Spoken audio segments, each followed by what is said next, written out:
session on capital improvement projects, and basically it's over to City Engineer Kyle to lead the discussion. Everybody got a packet with, I think, 38 pages in it. Nicely presented. I would congratulate you on presentation and the breakout of how each one will be financed. So I think it's very clear what you did and should help us, formulate and narrow down the decisions that we need to make. Yeah, and I think before we jump into that piece of it, I think a couple things to lay out today. What we're looking at is we do have a couple maps sitting up front, and we will toggle back and forth between the map and the CIP. Josiah's got that on his computer. First of all, let me introduce Josiah. I think everybody's met him, my colleague. Josiah and I work hand in hand with stuff in Fergus, so he's part of the team. So we will be toggling back and forth. We've got a couple of the boards. If they're in your way, let me know. We can move them, or at some point maybe we'll even take them down a little bit lower. But so if you look at the map is broken down into all of the projects that we have on the CIP today that was sent out to you. They're broken down in color-coded by year. So if you look at the legend, you'll be able to see down in the lower left there, yellow is 2026, blue is 2027, red is 2028, purple is 2029, and then we have green that's 31. So that's how we have them spaced out as of now. And again, this CIP, just so everybody knows, to me, this is a living document. This is a document that we will start to plan for the future. And as we move through and do projects or things come up, we look at this at least at an annual basis. And so as we go through, we have this plan out into the future. There's going to be things that will come up that will either move a project forward or backward. We could get funding that may come that would fit one of these projects that would bring something forward. There may be other areas in town that aren't on the plan today that need to be taken care of at some point in the future. So this will be a living document. It will be something that we will keep up to date and have it for us and the public to understand what we're looking at doing into the future. Okay. This project, this CIP plan as of today has projects that came off your CIP plan that you had. So we took that CIP plan, we went through those projects, and we updated them. And what I mean by updated them is we went through and looked at the cost estimates and updated the cost to today's cost to make sure that the cost estimates were good. And then we also changed the philosophy of estimating cost for projects. A lot of the cost estimating done in the past was looked at just the construction cost.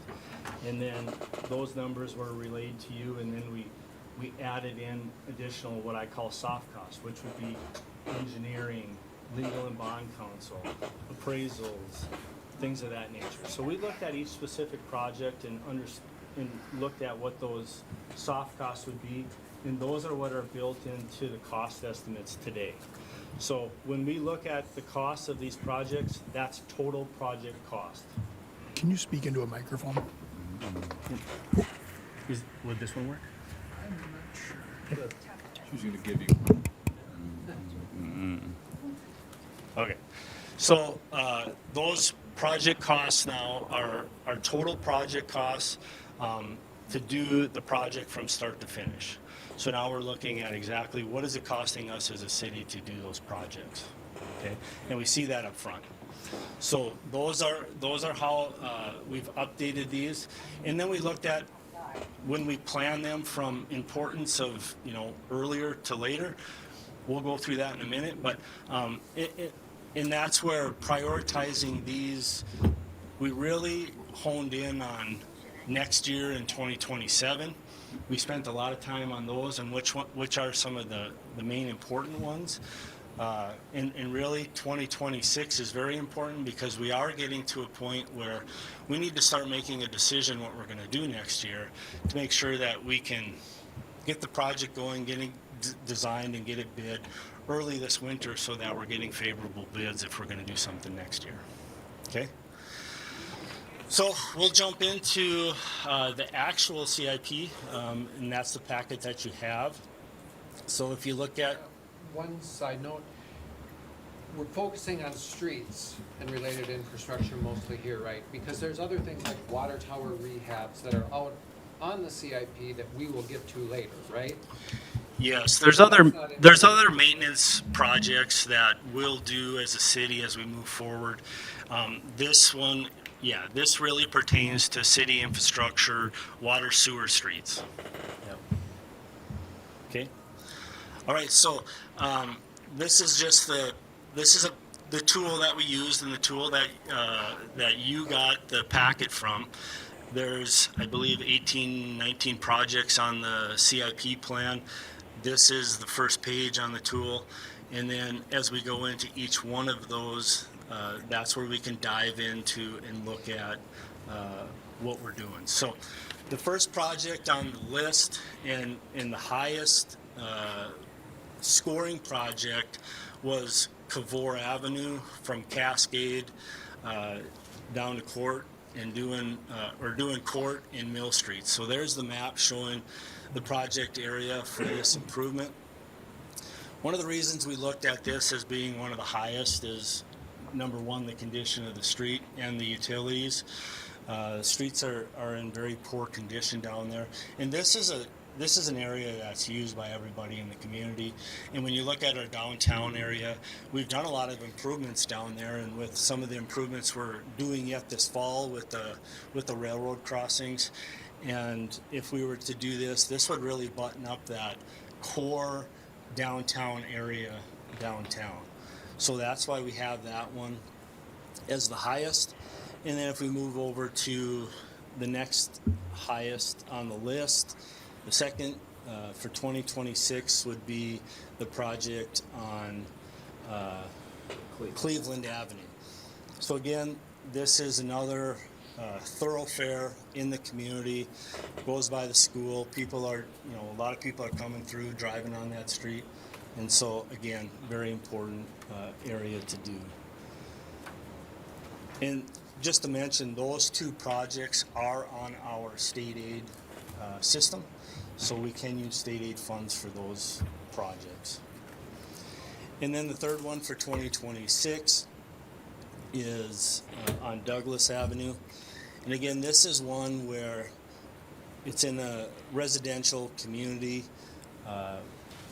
We're really trying to get one to fit into 2026. This is a smaller type project from a cost standpoint, and we're trying to make some of the numbers work. And so this is a smaller project. This would not be on the state aid system. So that's why we have that one on 2026. So those are the three projects that we looked for to do in 2026. I'm going to turn this over to Josiah, and we're going to jump into the Cavour project and show you what we did to each one of these projects as we dive into how we came up with the costs and where the funding and the financing sits for each one. Because we have worked with Bill and with Andrew on these projects and where they fit into the different accounts that we have within the city, and then where are we getting some state aid potential dollars to fit into the projects. And we'll go through that now. Perfect, thanks, Kyle. One thing I would like to touch on too, just with the 2026 projects, is we've just identified three again that we've kind of prioritized based on what was on the existing CIP.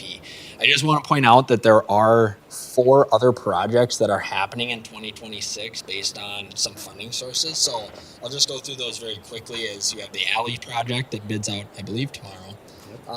You have D Lagoon Park Road, which has it has a state-funded, I can't remember, a DNR fund that's allocated to the project for the access road, basically the whole loop around the park, and then the funding is specific because of the boat ramp that's located at the backside of D Lagoon Park. 210, the bridge replacement with the roundabouts. There's a letter in hand that kind of lays out what the city's funds required to complete that project are. And then Pebble Lake Road and Freiburg, which are a mill and overlay and ADA improvements. And so when we start looking at the funding piece of this, I'm going to show you, I'm going to look specifically at Cavour Avenue. They're all broken down almost identical except for where the funding comes from, but just know that the funds, when we look at like a breakdown of what does this look from a magnitude of the city, it's going to include all 7 of those, with 4 of them kind of just happening already, and 3 of them we're looking for more direction on. So I'm going to jump into Cavour Avenue. We've identified it here. Hopefully you can see it on our maps. It is the downtown area. It's in yellow, roughly the middle of the screen there. And so that's the area we're looking at. Again, just to reiterate what Kyle said, again, this is looking at a complete reconstruction from the utilities, which is the water sewer, storm sewer, and the roadway. So we're looking at sidewalks, driveways, curb and gutter, pavement, and everything. And so if you read the purpose and need, which the packet that you guys received is basically a summary of the page I'm showing up here, along with the project area and then some photos of the project area that we went out and took on site. And so I'm not going to read the exact purpose and need and the scope, but just so you know, that is the intent of this project. When we start looking at the funding information, this is what I'm going to show you a little more of. How did we come about this number, and where did we land on how do we determine the water fund, the sewer fund, and all those items? So for each project, we have identified again the project area. What we like to do is we put together a spreadsheet of what are all of the items that can be identified that need to be reconstructed during this project. And this isn't working for me. Hold on just a second.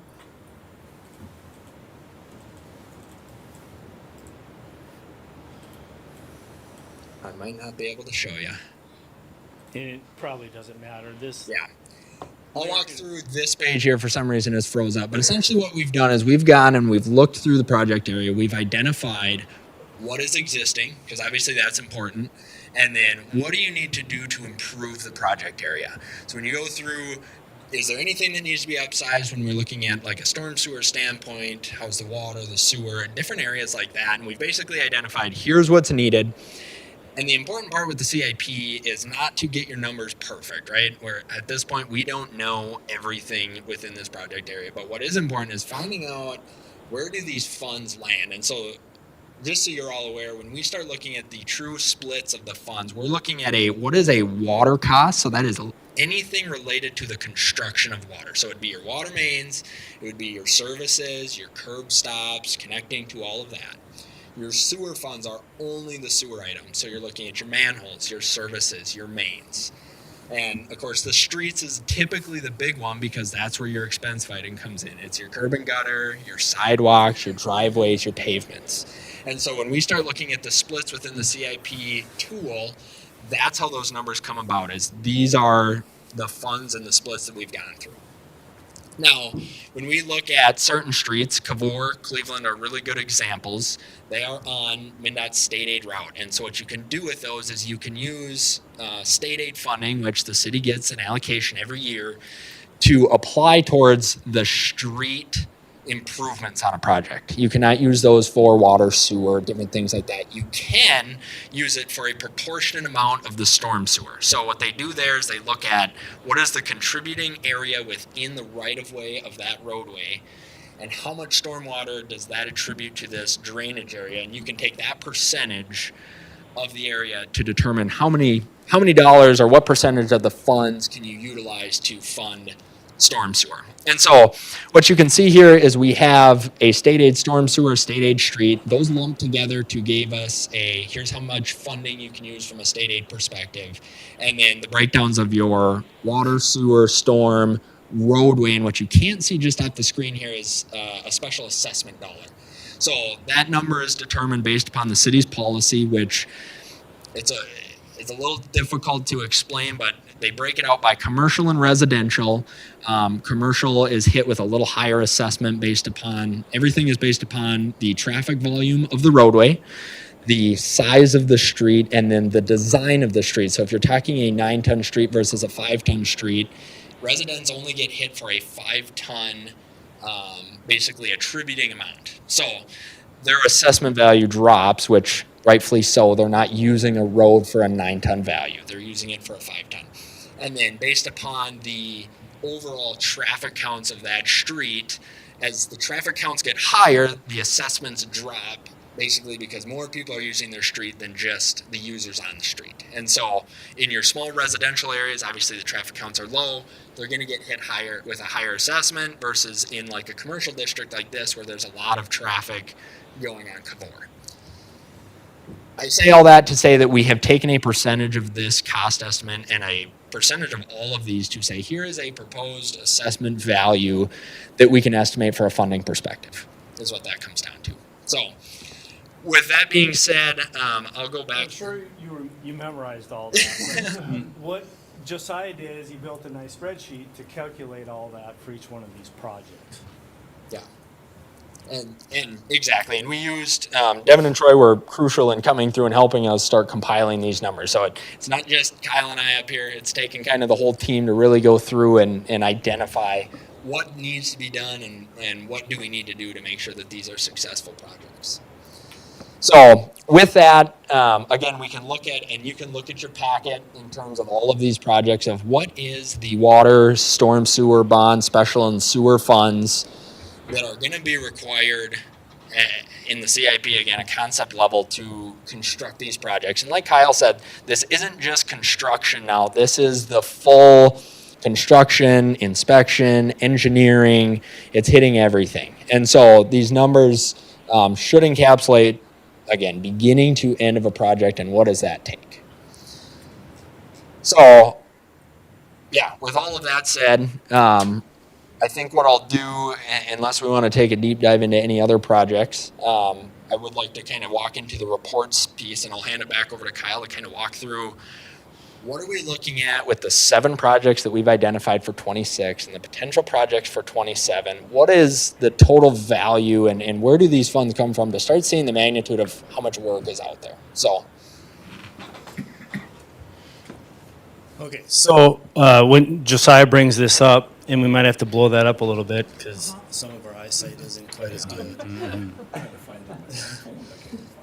So when we take those costs and those different funds from the different projects, that's where the tool now is bringing that into an annual basis. So here, when you look at, let's just look at 26 and 27.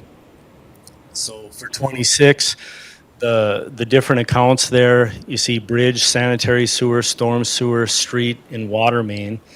That's where we're breaking out those different funds, and so that Bill can look at how do those fit into our system in Fergus Falls. So that's where that's showing that. So for the sanitary sewer for year 1, 1.2 million.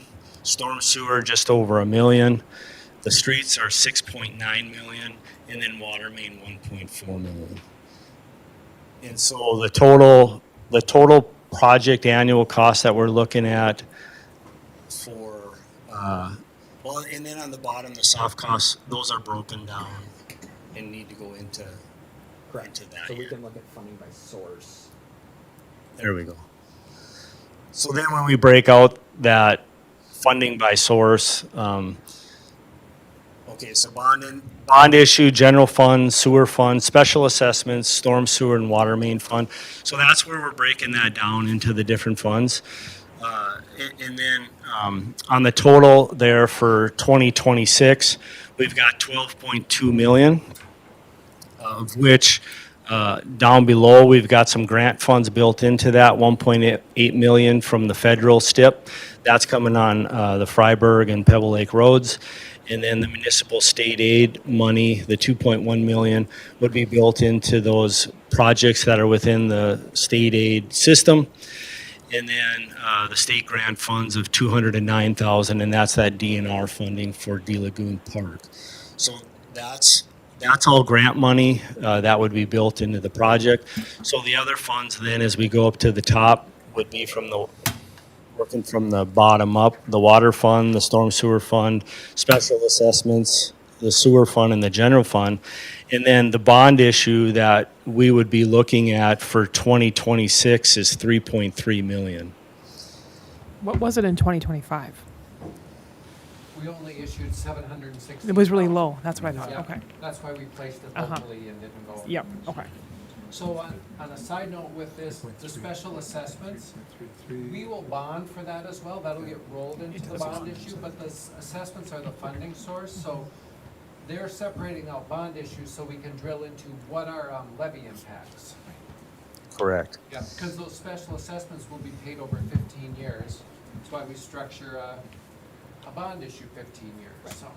And then correct me, Bill, if I say this wrong, but then once we understand what we're doing for 2026, we still have to go into those sewer funds, storm funds, and water funds and do a rate analysis to see what that really means to the people within the community. But we kind of have to know what that number is before we would jump into really doing that rate analysis piece. Because these are huge cost drivers of what the rates need to be. We did take a more aggressive approach in 2024 when we were talking about an aggressive plan. 2025, we did not adjust rates, so we held them flat. So we really, once you as a council figure out what direction do we want to go, then we'll build those 10-year projections again of how this all fits in each individual utility fund. And So- that will, something will happen this fall now. So the tax levy increase doesn't impact until 2027? Correct. Yep, because we would construct in 26, issue bonds in 26 to fund those projects. First payments due 1 year later. Okay? We'll walk through the scenarios. Yeah, let's do that. If it's working. You keep talking, I'll get it up. Okay. So we built in a couple different scenarios on how we're going to, if we took one off or took a couple off, how we can do that, and we'll be able to run through that as we go. But so we did the same for 27, 28, 29, and so we were really running around that $12 million per annual of total project costs per year for the next 4 years. I think year 4 it really starts to drop off, but there we're getting out quite a ways, and again, we still probably need to do a little bit of work on those yet. So yeah. So questions on anything that you want to look at or don't understand what we've gone through so far? So these are major reconstruction projects, and you mentioned a little bit of like the overlay. Are there other overlay projects that would be happening in addition to these? Because I mean, there are some other streets that could There use is. overlay. Yeah, so right now in your budget, you have mill and overlay funds and seal coat funds Right. that we're doing annually. Those are above and beyond these projects. So those would continue as Those planned. would continue, yes. And are you guys going to take a look at that to look at if we're doing?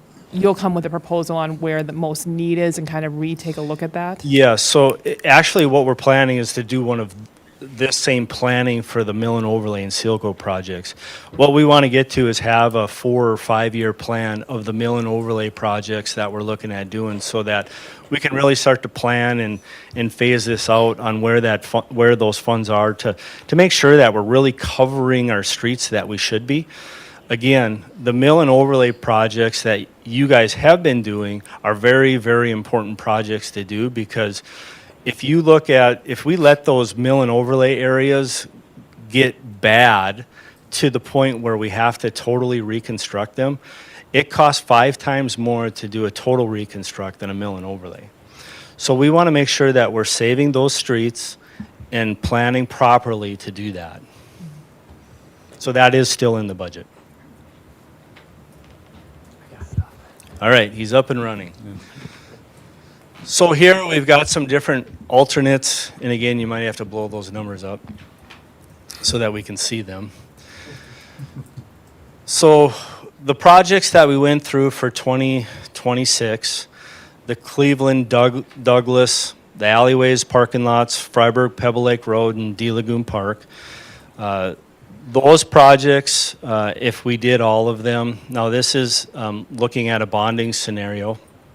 So alternate number one has all of the projects within the numbers for bonding. And so the numbers you see behind each project there, the 1.2, the 992, the 552, the 220, and the 286, or the 286 for Day Lagoon Park, that would be the total amount that we would look at bonding for those projects after we've gone through the funds and applied state aid and grant dollars. Okay, so that's where that 3.3 number is that we would have to bond. Again, running down the spreadsheet, looking at the total amount that we would have to make as a payment, $312,000 annually. And that's running that at 4.25% over 15 years. When we talked to the financial people, they thought 3.75 was kind of the number, but bump it up 0.5% to for a cushion. Yep, projecting out a year. So And then I'll explain the last line in there, the levy 105%. We always start that way with our levies. We'd come up with what the debt service is, and then you levy 105% to allow for any delinquencies or whatnot. So you need a little cushion in the levy over the debt service payment. And that's what the bond attorney tells us we need to be doing, is that 105%, so. And Sure. that's historically what we've always done. We've always followed that. And the three, And then after a few years, you can start ratchet that down to exactly that annual payment if you built a little cushion. That's about 4% on tax levy, you think? Increase about 4%? it's the 3.83. Yeah. Okay, so I was just doing it in my head, so I'm pretty close then. That's great. really close. Good math. So are the numbers, if you extrapolate out beyond 26, when you start looking at the projects for 27, if they're around that 12 million point two, are we looking at about the same in levy that year? Or like, if we just start extrapolating out here, are we looking at about that same percentage and impact on the levy? Do we have 27 summarized of what the bond amount? Sorry, maybe we got, I asked Isn't something. it the annual payment's 312 on if we did everything? For this year, Oh. but For next this year, year. I'm saying if we do 27, then are we doing another 312? You know what I mean? Like if we're following, what's the next year? Like, is it double that or is it half of that or what is that? Start looking It's at actually higher in 27, higher, 5.4. Yeah, it'd be 5.4 million in 27 higher payment. projects. Yep. And then $3.3 Yeah. million the following year. Yeah. Yep. So we're And- between 3 and 5, basically. Yeah, and the reason for that is some of the grant funding and the state aid dollars are a little bit lower in 27. Yeah, Your Honor, a couple thoughts that come to mind for me. State aid, we're using state aid heavy in 26, so the balance goes down to zero. One of the things that we can talk about, what we haven't thus far, is advancing state aid. A lot of communities, Alexandria being one of them, they take their allocations years ahead. You can advance up to 5 years. Correct. So we have, we get about $977,000 a year, approximately, in state aid funding. You can take 5 times that amount, advance it early. None of these scenarios assume any advancement of funds. So, we can be strategic about how we do that if we want to do that, knowing, projects today are cheaper than projects tomorrow, and how we use that strategically to buy down some of these bond issues. The other thought is, realistically, and Bill could tell us with more accuracy, but, bonds will be dropping off at certain points in time too. So, as kind of one bond issue drops off after 15 years, here comes the next one because you've just continued to do those projects. So it's not, there is some compounding, of course, if you're doing these heavy projects year after year, but there is some that drop off as well. If you advance though? At what point does the state say you've advanced to, we're not funding you anymore until you catch up. I don't know the exact answer, but you can go out 5 years So and take technically, it. I mean, in round numbers, we get $1 million a year. Yeah, we get so- $1 million. So we could probably go and get about $4 million of additional funds advancement. Yeah, but 'Cause the we're road about- has to qualify though. Correct. Has to be a state aid road. Yeah. It does have to be a state aid road, correct. So how much, And we had talked to MnDOT about this. So we have some big projects that are coming up with the the interchange project, the federal state aid projects that we're working on with Pebble Lake Road. And then we also have Channing and Springen and some additional roads that are coming up that are federally state aid funded projects, which we get some state aid that goes, Minnesota state aid that goes to that as well. And those score very high when you're trying to advance them because they want to make sure that those projects have the funding behind them to do. So there are some opportunities for us to be able to do the advancement today, which I think would score us fairly high. I think it would be helpful to know, and I know we don't need that today, but to know these fall off bonds that do fall off, because to me, it's a lot easier to say yes to that kind of debt service if we have this much falling off and then this much the following year, because then it has less impact to the citizens on the tax levy side of things. Sure. I don't think, if I remember, I don't think we have 300,000 dropping off though. I think the police one is the one that's going to drop off The next. largest one, yeah, and that's a few years out. Yeah. We prepared this for the tax levy committee, so I know we have it prepared, it's just not on me today, so. Okay. Kyle? So question, as far as the specifics of what roads are selected for reconstruction, and then you mentioned earlier some about what's going to be mill and overlay or seal coat. People might look at this and say, well, what about this particular street or that particular street? I don't see it on this map. Well, maybe it ends up on the mill and overlay map, or maybe it's going to get a seal coat. You're going to need to be able to compare that. So that'll be really helpful. But somebody might look at, say, for example, West Vernon or West Vasa and say, well, this is a reconstruction project for sure. It's not on that map or any other map. What's up with that? How do we answer those questions?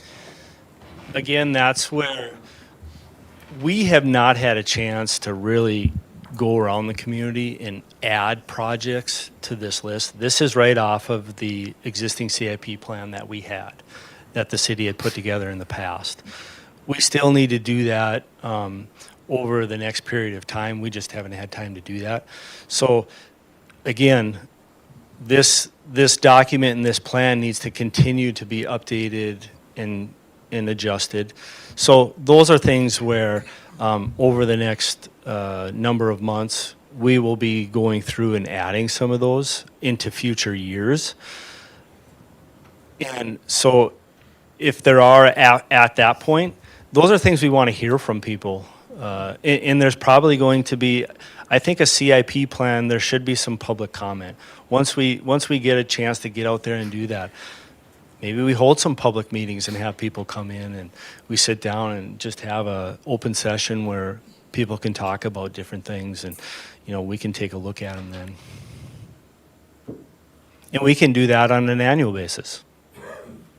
And we used to do that a number of years ago, that all went through the planning commission, and they would hold a CIP hearing, and Yep. Nobody would show. so, Nobody would show. nobody would show. Yeah, we held multiple of them and people don't come. Sure. I think we should probably go back to the alternate. Sure. Because at the end of the day, it's kind of what is the appetite of the council to, Correct. at the end of the day, how much money are we prepared to spend? Correct. So as we go down to the different alternates, so the alternate one has all of the projects. So just so we know, all of the alternates there, you can see the bottom three projects, the alley and parking lots, the Freiburg Pebble Lake Road, and D Lagoon Road. Those are projects that we have in there on all of the alternates because the funding is in place to do those, so we have to do those, okay? So if we go to alternate 2, that's where we've dropped off the Douglas project and moved that one to the following year. So as you can see, what that does is changes our bonding from 3.3 down to 2.7. And so then if you go all the way down to the bottom, the annual payment there is about $261,000. And then when you go to the 105% coverage, about $274,000. Then if you go to alternate number 3, now we've taken off Cleveland and pushed that back a year. And so basically we're doing Cavor and then the alley, Freiburg and D Lagoon Park. So you can see what that does, reduces it down from 2.7 then to 2.3 with the total 105% coverage at 228,000. And then alternate number 4 would be not doing any of those 3 projects, correct? No. Or taking Cavor off and doing Cavor and Cleveland off and doing Douglas, correct, okay. Those are 2 most important roads, not Douglas.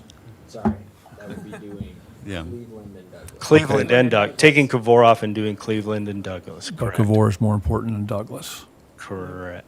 I would agree. according to Josiah, so we use that road so much, so. Yep. You want to talk a little bit about why Douglas could be placed in a certain spot? Yeah, I mean, we certainly can. Because let them know that Union, South Union is Yep. one coming in the future as well. Yeah. And again, part of this conversation is to get your guys' input on what do you guys see as valuable, right? So if we start looking at this, again, the 3 projects that we've identified, hopefully everyone can see this, but you have Cavor, you have Cleveland, and we have Douglas. Cavor and Cleveland, identified both those. They do have the state aid funds, which helps in the overall general bond. And so keeping those ones in there and utilizing those funds helps advance projects. And they're in areas where obviously we have Cleveland School up here. This is a street that is heavily used. And we also have Cavor, which kind of touching on Kyle's point, it closes off the downtown, right? There was the mill and overlay, they're doing the railroad crossings, and they've done work down there, and this would kind of button up that area. Question on that. Can I ask you a quick question on downtown? Yes. Where are we at with Millen Overlay on Washington? Because I've started having people say things about Washington at some point. Washington's on the list. So currently Okay, I couldn't read Washington that, shown as sorry. 28. That's 28. Sorry, Yeah. I couldn't read the address on that road. Sorry. Yeah. So, and again, we can adjust, and I can show you in here how we can adjust these projects. It is very easy to see how does the funding split and where does it go just by moving years, right? We're looking at this 5, what was the number for 27? It was like 5.5. We can very quickly move projects year to year so you can see what is the adjustment or how does it affect the different funding sources by moving one project further out or pulling it up, right? Specifically looking at Douglas, so why we identified this one, it is one of the smallest projects on the current CIP. And so in terms of dollar value, it is, I believe, the smallest when we're looking at a full reconstruct. The second thing it sets you up for is Union Avenue, which is another state aid route. The reason we did not select that one is obviously there is a limit to the state aid funds. And so having too many in one year, you can look at advancement, but you can overload that, right?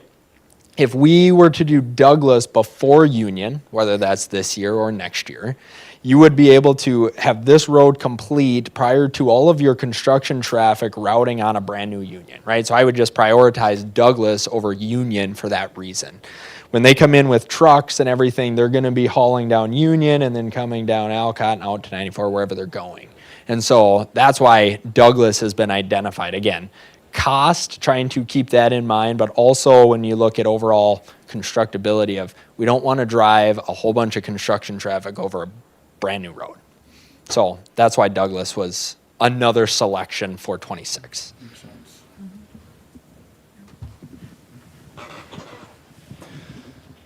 So thoughts on where the alternates sit? Thoughts on some of the areas we've laid out? I'd like to hear from the council on what do you think about the plan? The only thing the alternates do, I think, is just prolong or defer. It just makes it bottle up down the road some more, and I think we should just go ahead with alternate number 1 and start with that 26 and 4% is 4%. I rounded up, but it probably will be that much by the time we get to that year. Who knows what the pricing is going to go? But I just think we should just leave it and get the project you got in place done, especially after decided to set about not driving equipment across a brand-new road is really, so I think it's a good idea. And the Cavor is bad. We know Cleveland is junk. We just need to get them done. It'll be a busy season next year, but it'd be a good thing to get done. And that's what we're all elected for, to get the dang roads done. And nobody wants to raise taxes. And I just looked at what I kind of figured out might cost me about $460 a year between my house and my shop. So it'd be cheaper if we had went to the, I'll bring that bad word up, franchise fee. But that's okay. I mean, It's be about six of one and $100 a half month. dozen of the other. yeah. It's whether you pay the tax of your left It don't pocket matter. or your right It's- pocket. it's about $100 difference But- a month. So. But I mean, I think, as you say, because if you defer one of these projects to 27, then in 27 you're going to defer another project to 28 and 28, 29, It etc. starts to push them all back, yeah. Yep. Which is why we're sitting where we are, Yep. in all actuality. And I think that's one thing that people have to realize, that is this continuous delaying of doing the necessary work. Yeah, eventually you kind of have to bite the bullet and do a That's why we're catch-up. going from 700,000 this year, or this year, Bill, and then Yep. to 3 million, next year. So it's just, Yeah, it's a huge. where technically you could have spent 2 million each year. Right. I think we should do the same thing. Yeah. Have other people's thoughts? I agree. I think we need to bite the bullet and get it done. When would we have a rate analysis done for water and sewer?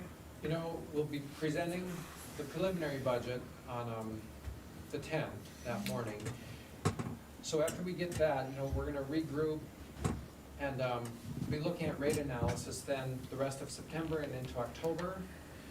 Should really get those done in October, because they're gonna wanna start knowing November where we're going, because you as a council wanna know what are those sewer, water, and stormwater rates, what's that's gonna mean? They probably need to know middle of October, based on our discussions earlier, because you need to do field work before. Yeah, we need to do field work to get these projects done, and I know from Josiah's team, the sooner the better, just from a standpoint of staff being able to get on the projects. But we do not want to get to a point where we're going out surveying these when there's snow and ice on the roads. That makes it very difficult and takes a lot of time to chisel out curb and gutter to get curb shots. Your Honor. Yeah. First of all, I appreciate being on the levy committee. Just to recap, Kyle, thank you. Great presentation. I love it. Don't get me wrong. What was your bonding? What was the rate you were using? 4% in this cost estimate. 4.25%. Or 4.25%, sorry. And is 15 years the max? Is that what I'm hearing?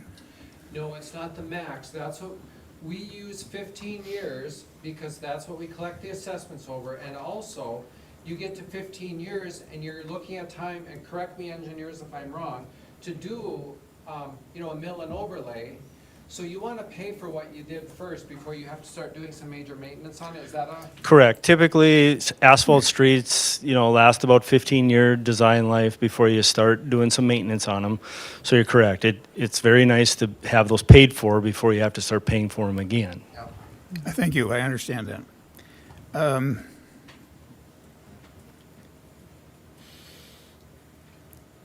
I think what would help me is this presentation, even though it's called a CIP, includes all the projects, be it an overlay, be it a water tower, be it a whatever. Difficult for me as a council person or a citizen to say, okay, today, we're only going to spend this much more money. And then next month you come in, well, yeah, we didn't talk about that last week, but now we're going to do a new water tower. And then 2 weeks later we go in and says, well, yeah, by the way, there was some mill and overlay. If this was on one format, so that the whole project can go in front of a levy committee, and there's not 15 sheets that I have to go to bring this together. To address some council people's concerns, over the next 6 years, our annual debt service averages $917,000. I appreciate everybody wanting to not push these things out, but I think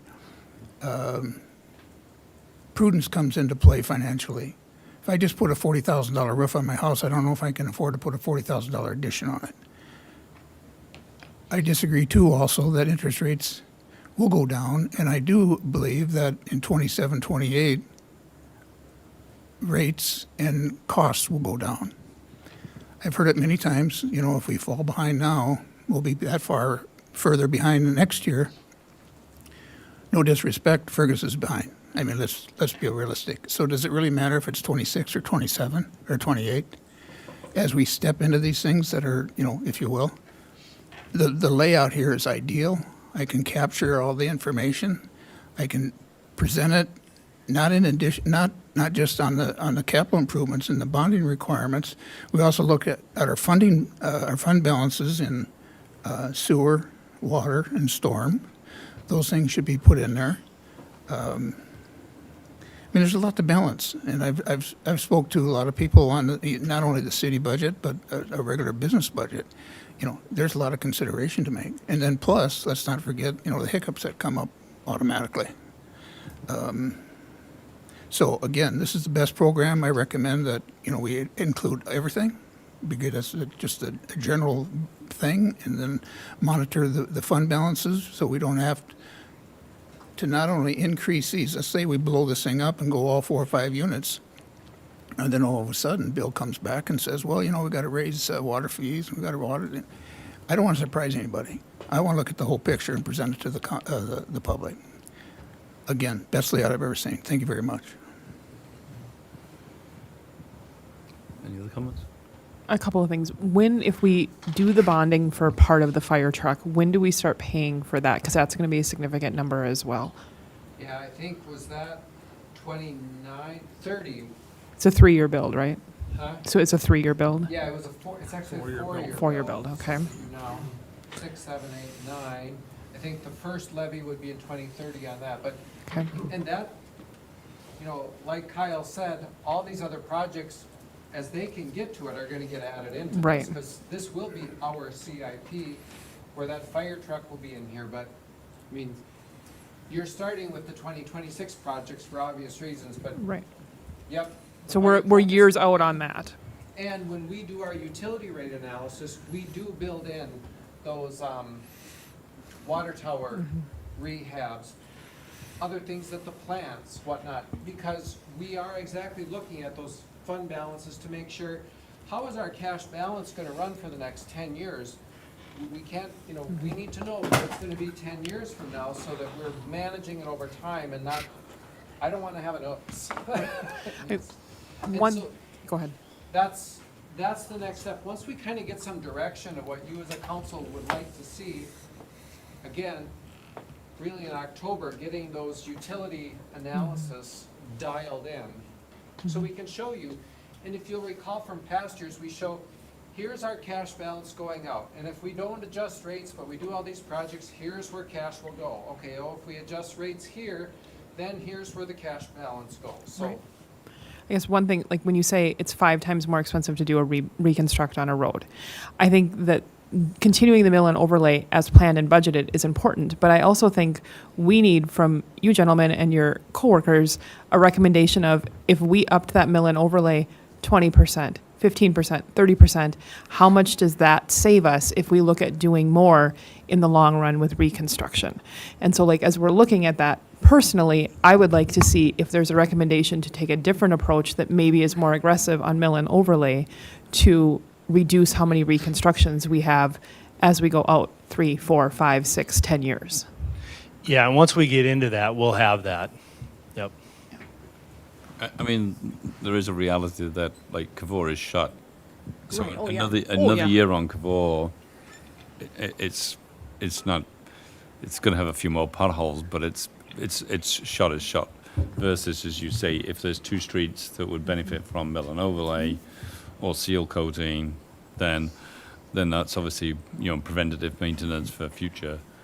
But I mean, the other way that we can kind of look at this is that, you know, as kind of Mark, you know, alluded to, we have about $1 million a year of debt service. You know, is that is that the piece that you look at, that we only want to have, X amount of debt service per annum, that we need to service, and it does drop off, but some of those are obviously on different timetables, that it's not that they drop off, literally one necessarily every year. I mean, but there is a significant drop at one point, but I can't remember what it was. I think that's after the police department's paid Yeah. off.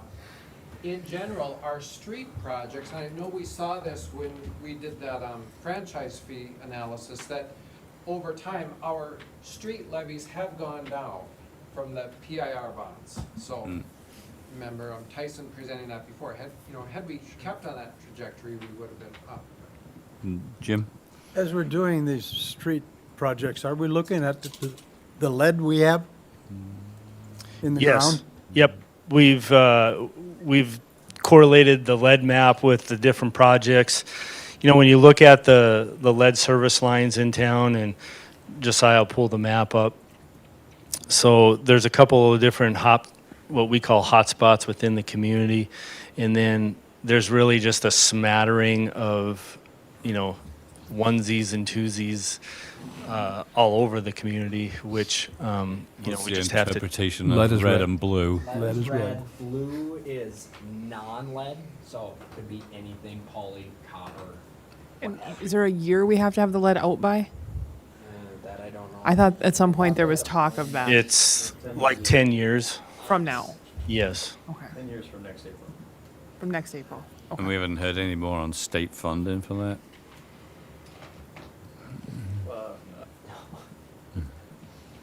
Moving target. No, right now, the funding is to identify them. As far as getting them replaced, yet to come. So I don't know the streets looking at the map. Hotspots, we have this Vernon, and when we say hotspots, we're talking where there's clusters of them. Like, if we start zooming in, you can find lead service lines kind of smattered everywhere. When you come and start looking at projects, it's kind of hard to identify one project that really encapsulates a ton of them. But like Vernon Avenue, this is Casey's here, and then can't even think what this is. Library. There we go. So that would be one area, and then along Union, kind of that whole strip. It seems like there's a lot up to Beach Avenue, and then kind We of on don't the worry about people that backside. live on Union. And then the other one It's only my was friend. kind of here by Laurel and Spruce Street. There was So what about Douglas, Cleveland, and Cavour? The projects that we're actually looking at. Cleveland has none. Cavour. I'm off by a block. Where am I off? We're up North. Yeah, that. Right here. So there's a few at the businesses. I'm trying to remember. So that is public side. So the right dot is your public, the left is your private. So there's a handful there, but again, it's highly commercial, so there's not a ton of Yeah. service lines in general there. And then Douglas.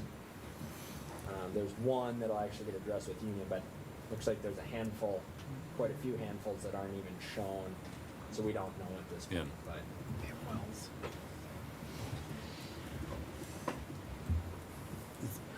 So we come back to kind of these gentlemen need some direction. So obviously we've got comments that do them all.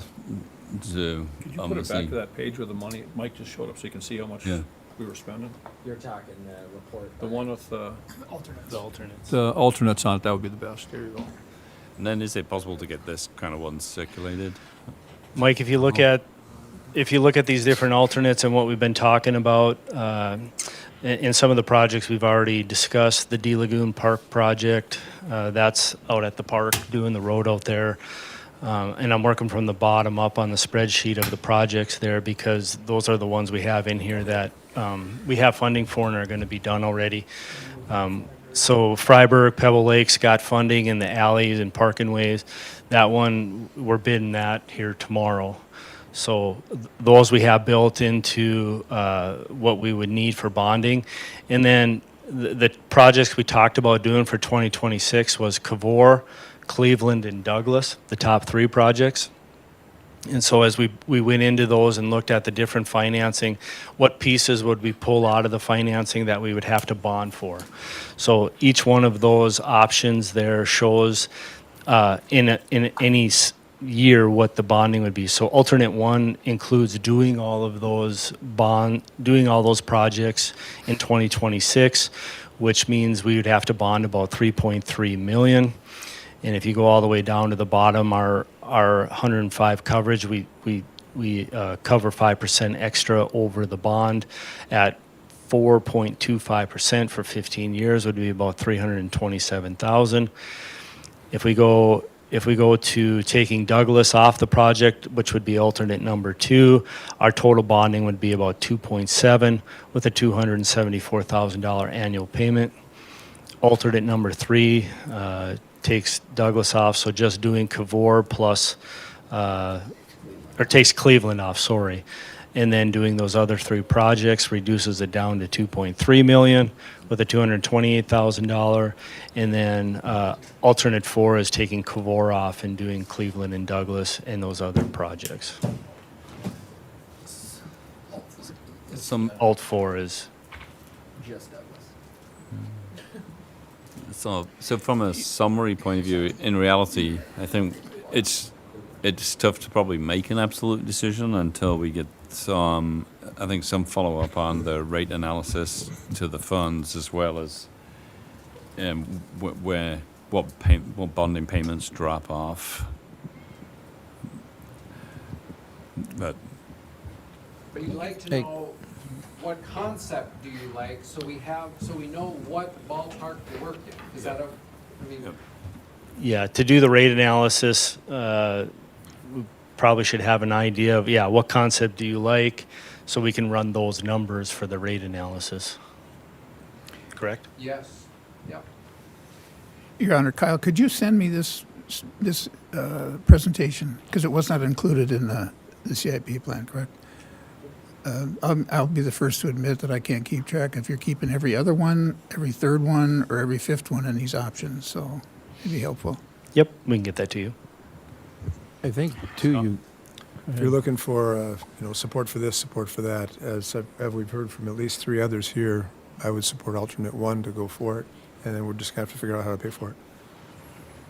So that'd be my option. I think that, in my opinion, too, you're looking at the number 1 and number 2. I think Cleveland is a must. I mean, that road is something.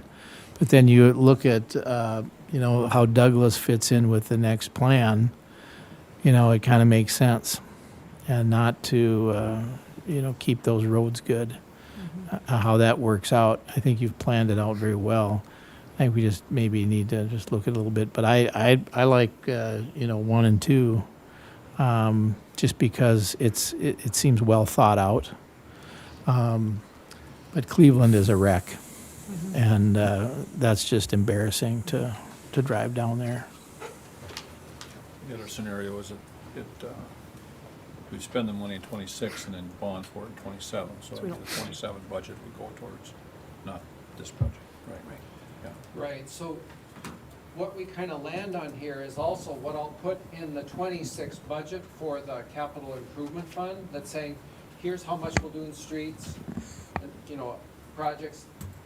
The levies don't come on, like we said, until 27, but you would show what we kind of arrive at here is you'll see in some slides in the budget presentation as well, of what projects would be on tap for 2026 construction.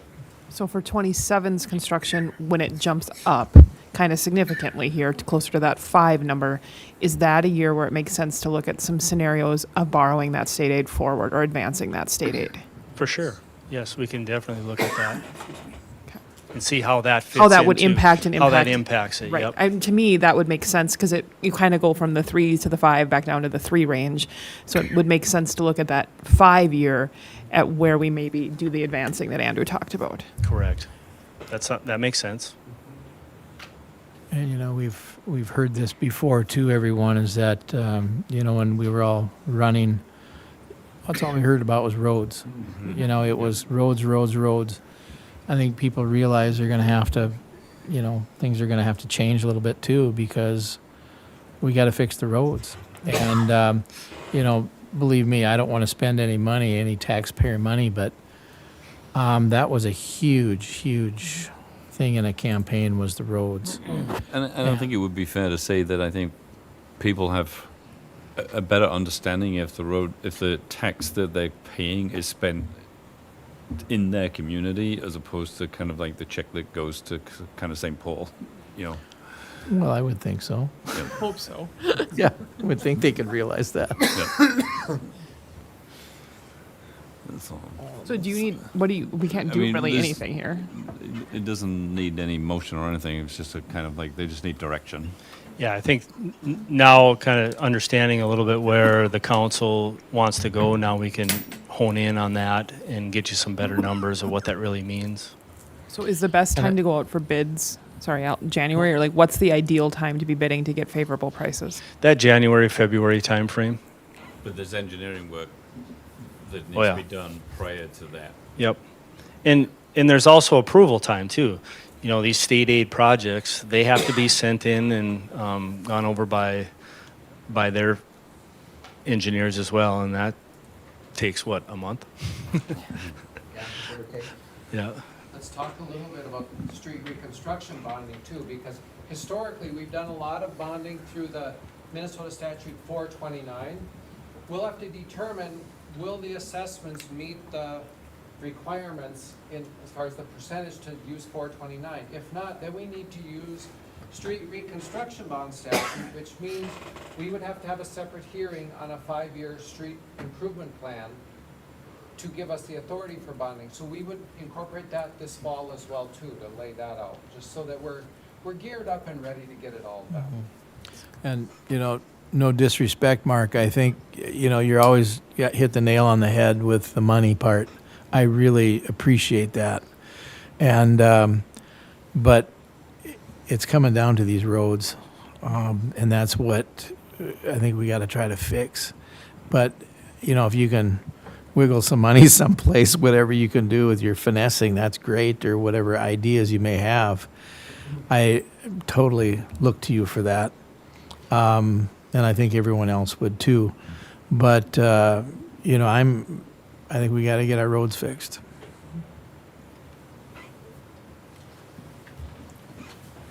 Cal, you would be surprised, but it goes back 30 years that you've heard about roads. Oh, I know. I can believe that. All right, well, we will go back and we will start to hone in on these numbers and get some new numbers and better numbers for you guys. Thank you. Appreciate We'll that. need probably another work session, I bet. Probably. Yeah. Yeah, I mean, just out of interest on the 26, about 35% of that 12 million is funded from external sources. Right.